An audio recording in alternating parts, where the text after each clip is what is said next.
हरिद्वार में हर की पैड़ी समेत 12 स्थानों पर गंगा के पानी की गुणवत्ता बी श्रेणी तक गिर गई है।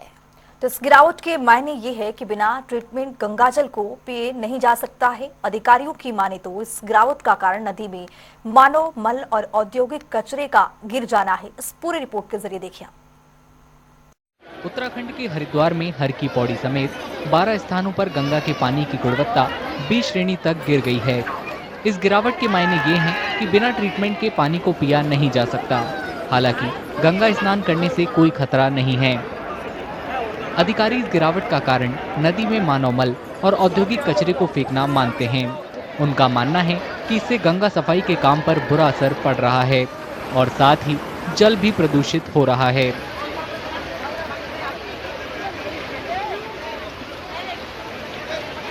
अगर हम डेटा देखें तो अगर मैं फीकल कोलीफॉर्म की बात करूं, माना फीकल कोलीफॉर्म की अधिकतम जो मात्रा है वो 500 MPN है, जो हमको मतलब जो मानक है निर्धारित के। और अगर हम अपने अनुश्रवण का डेटा देखें तो वैल्यू जो है वो 50 से लेकर 120 MPN प्रति 100 ml है। कहने का तात्पर्य है कि जो अनुश्रवण में जो मात्रा निकली है वो मानकों से काफी नीचे है। सो इस प्रकार से गंगा नदी की जो जल गुणवत्ता है वो बी श्रेणी की है।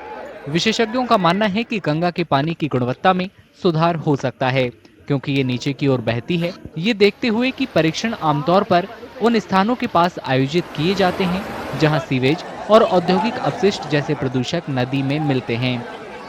देखिए, सरकारी दावे अपनी जगह पे ठीक होंगे क्योंकि उन्होंने अधिकांश जगह जब भी कोई लोग डेटा लेते हैं, प्रदूषण के पानी की जांच करते हैं या उस स्थान पर करते हैं तुरंत जहां पर नदी में इन प्रदूषित नालों का पानी गिर रहा है। तो उसके आसपास के मैंने आपको कहा कि लगभग 500 मीटर से 1 किलोमीटर का जो क्षेत्र होगा उसका पानी पीने योग्य नहीं रहेगा और नहाने धोने योग्य भी नहीं रहेगा। और उसके बाद वो पानी धीरे धीरे नॉर्मल होता चला जाता है और उसको आप घरेलू उपयोग में ला सकते हैं।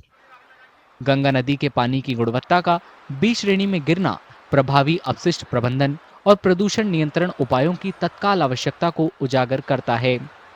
ये एक्शन पानी की गुणवत्ता में सुधार और सभी उपयोगों के लिए नदी की सुरक्षा सुनिश्चित करने के लिए बहुत जरूरी है।